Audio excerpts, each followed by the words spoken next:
Smart Business. Halo Smart Listener, selamat datang dalam podcast Smart Business. Di kesempatan kali ini Tasya Rustama akan menemani Anda dan kita akan ngobrol pintar bersama dengan pebisnis, seorang business owner. Beliau juga suka berbagi di grup WhatsApp yang beliau miliki ya. Ini seputar bisnis dan juga seputar makna hidup. Kita akan ngobrol bersama dengan Ko Tommy Wong. Halo Ko Tommy. Hai semuanya. Gimana kabarnya Ko? Baik selalu. Beliau adalah owner dari VPS Victorindo Group ya, Ko Tommy. Oke, kita mau ngomongin seputar bagaimana memulai bisnis Ko Tommy. Karena banyak mungkin dari kita, dari Smart Listeners yang menonton di kesempatan kali ini masih bingung nih atau masih galau mau maju mundur mau memulai bisnis. Apa hal yang mungkin bisa menjadi awal begitu ya, pembuka untuk memberikan advice kepada orang-orang ini, Ko Tommy? Oke, kalau saya tilik sebentar gitu ya, yang mendasari orang itu mencari uang kan adalah kebutuhan. Kalau di awal-awal seringkali kita dengar gitu ya, kalau kita masih awam nih, kita dengar orang bilang, wah yang paling berharga dalam hidup ini adalah waktu. Iya. Punya uang banyak percuma kalau nggak punya waktu. Tunggu dulu Tasya. Ini pemahaman buat teman-teman semua nih, terutama buat para profesional, pekerja maupun pemula ataupun baru mau mulai kerja gitu ya. Kalimat itu bijak, tapi kalau buat yang udah punya uang. Kalau buat kita yang baru mau mulai, uang itu justru lebih penting daripada waktu. Ketika punya kesadaran seperti itu, disitulah kita akan terpacu. Kalau kita dengerin, kata-kata bijak dari, misalnya, let's say lah, saya bilang ya, banyak sekali role model yang bagus. Saya katakan ini bagus loh ya, bukan berarti buruk. Warren Buffett, ya orang konglomerat terkaya di Indonesia, siapapun lah itu ya, mereka berujar bahwa hidup ini paling penting adalah waktu. Waktu itu tidak bisa dibeli pakai uang. Akhirnya kita terjebak pada frame bahwa, ya udah gue nyantai aja deh. Gitu, gaji gue segini nggak apa-apa deh, yang penting UMR gitu ya, yang penting cukup lah gitu ya, mau beli apa pas ada, ya kan, ya kalau pas, kalau nggak pas, yang ada terjadi berbagai hal yang di luar dugaan.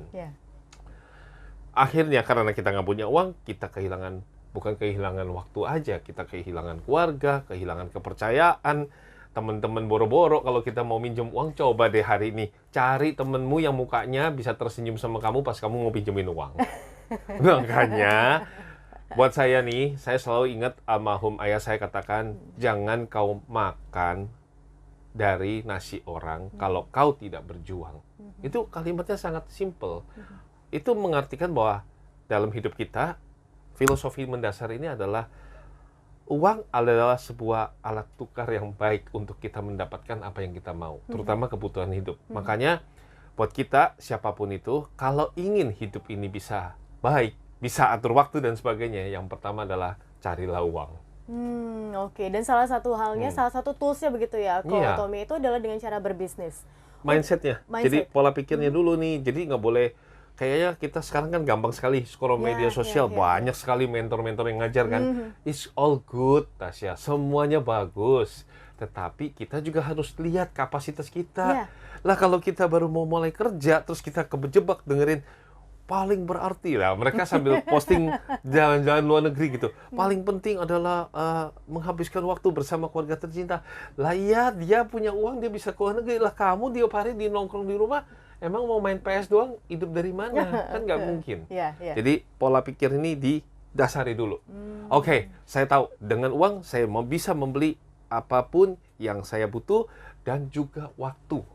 Di awal-awal uang pasti lebih penting daripada waktu. Oke.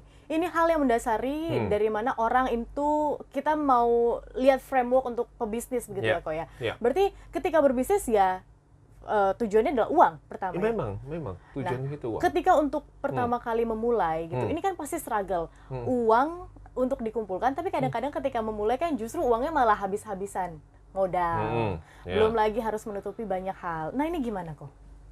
Ya, mindsetnya lagi, pola pikir lagi kan. Waktu kita mau melangkah, itu kita lihat, kita jadi bayi gitu ya. Kita mulai benar-benar basic ya, teman-teman ya. Ko Tommy, saya cerita ini karena basic saya sebagai mantan preman jalanan, mantan penjual koran jalanan, ketika saya kehilangan ayah, itu bukan pilihan saya. Tetapi ketika saya mengambil keputusan jadi petarung jalanan, kalau menang saya dapat uang, kalau kalah saya bonyok. Ya. Nah itu juga, itu udah mulai sebuah pilihan. Di situ saya belajar, oh kalau kayak saya begini terus bisa habis nih hidup saya. Maka saya memilih untuk jualan koran. Walaupun saya kena terik matahari, walaupun saya kadang-kadang ya ibaratnya di aspal itu panas sekali dan sebagainya. Tetapi itu membuat saya punya keyakinan satu hal. Ini adalah sebuah cara yang tepat. Saya berkeringat dan menghasilkan uang. Nah teman-teman mesti mengerti dulu nih, manfaat dari uang tersebut gitu loh. Dengan uang barulah kita bisa mengatur semuanya ini dengan baik. Jadi bagus banget tadi pertanyaan Tasya. Kan di awal-awal kita mau bisnis, kalau kita karyawan, gaji kita aja udah pas-pasan. Kita mau gambling lagi, mau modal dan sebagainya. Kalau nanti gagal, kalau sukses nggak apa-apa. Kalau gagal gimana? Habis semua dong. Mindsetnya diubah. Itu setidaknya kamu sudah belajar. Itu adalah harga yang memang kita bayar.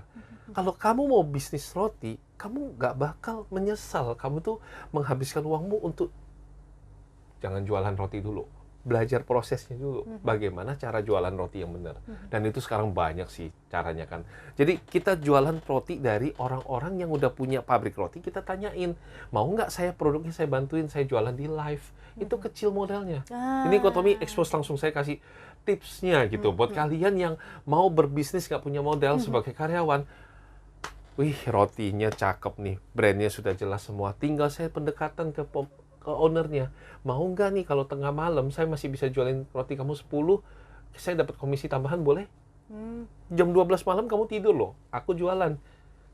Kan tadi Kotomi bilang, bagi saya ketika saya waktu mau merintis bisnis, 24 jam itu kurang loh buat saya untuk, saya nggak ada pikiran untuk tidur, Tasya. Saya kalau begitu dapat uang, saya tuh saking happy-nya sampai saya nggak bisa tidur. Ya, mungkin orang bilang, Kotomi out of mind, gila dah, ya, gila uang dan sebagainya. Yes, tapi kamu nggak punya pilihan. Kalau nggak, kamu akan masuk ke panti asuhan, bahkan saya akan berakhir tragis di jalanan. Tapi kehilangan ayah, ibu jatuh sakit, itu bukan pilihan saya. Tapi menghasilkan uang, itu pilihan saya.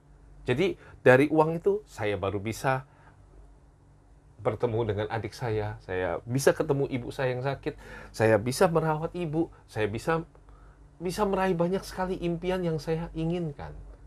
Jadi di awal-awal teman-teman bilang gini, Kotomi, tapi kan tadi Tasya bilang bagus ya, kan kita jadi bocor, kalau punya uang akhirnya bocor. Ya karena memang kamu terjebak untuk melihat media sosialnya yang dimana orang pamerkan itu adalah hasil beli dari uang. Jangan terjebak untuk lihat hasil. Kalau kita lihat hasil, tunggu dulu, mereka juga berjuang loh. Aku nggak mau ngomong yang diskredit untuk mereka yang dapat privilege ya. Tapi aku mau ngomong bahwa hari ini yang orang-orang tahu di media sosial kan, kopi yang bergambarnya bagus itu kan hasil dari juga mereka berjuang sebagai karyawan dan sebagainya. Ya nggak mungkin dong mereka Starling, mereka taruh di, bahasanya Starling, kopi keliling gitu ya. Mereka taruh ya ada yang berani taruh, ada yang enggak kan, karena mereka tahu mereka akan kehilangan teman. Jadi yang bagus-bagus aja di situ. Kita nggak tahu gimana struggle mereka di belakang. Nggak penting. Jadi buat saya justru kita harus tahu. Oke, saya lihat orang ini medsosnya bagus. Dia dalam prosesnya apa sih? Jadi yuk kita fokus di prosesnya, bukan terjebak di gambar image hasil akhirnya. Oke, baik. Tadi Kotomi juga sempat spoiler ya, smart listeners ya. Bagaimana kalau misalnya mau memulai bisnis yang modelnya kecil nih gitu kan, Kotomi. Ya, bantu jual, dedikasikan diri sebagai reseller. Ya, yang udah punya produk pasti perlu kok. Nggak ada mereka yang menghasilkan produk itu keberatan kalau kita bantu jualin. Nggak ada. Makanya ya beberapa platform media sosial sebagai afiliator menurut saya itu adalah sebuah kesempatan yang bagus buat kita. Sedikit mungkin Kotomi sebagai ketika Kotomi pertama kali membuka bisnis itu gimana sih perjalanannya? Berapa lama bisa hingga akhirnya ada toko, sekarang juga penjualan luar biasa. Gimana perjalanannya? Wah, perjalanannya saya bagiin tips buat teman-teman, simple aja nih ya.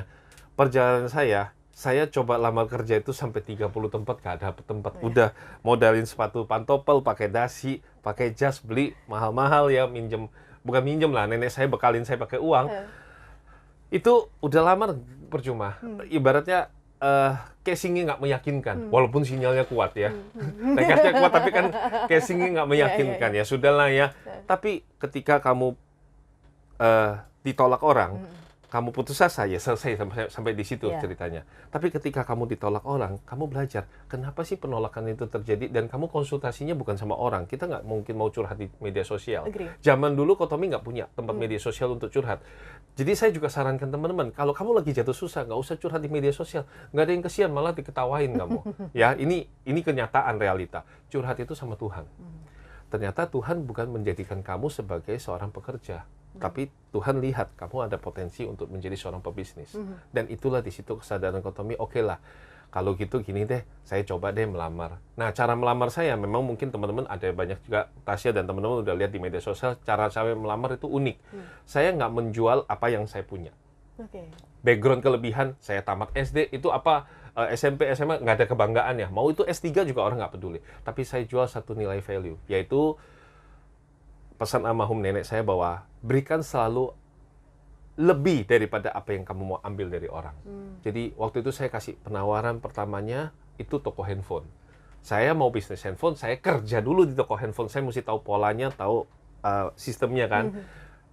Jadi saya kerja dulu. Waktu itu intinya saya bisa dapat lamaran kerja pertama karena saya mengubah, saya tidak bawa CV saja, tapi saya membawa jasa diri saya.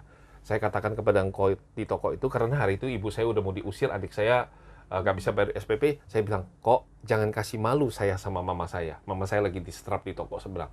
Terima saya kerja di sini. Saya kerjanya separuh gaji daripada karyawanmu, tapi kerja saya full time, 2 kali lipat dari mereka. Kira-kira kamu kalau sebagai pengusaha, kamu terima? Pasti. Langsung. Minimal, ya kerjalah 1 bulan deh. Kalau nggak bagus kan tinggal di PHK kan, tapi setidaknya kapan lagi kan? Nah, artinya apa? Saya menawarkan sebuah keuntungan di awal, opportunity buat si pemilik bisnis. Sama kayak kita ketika lihat ada produk yang bagus. Oke, saya belum bisa nih bikin. Perjalanan saya masih jauh, modal saya masih banyak. Ya udah, saya bantu jualin aja dulu. Ya memang kita harus, ya awal-awal siapa yang mau percaya kita kan?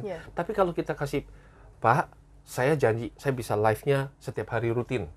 Saya akan komit, saya setorkan seminggu sekali uang penjualan dan sebagainya. Wah, itu sebuah agreement yang boleh dicoba kan.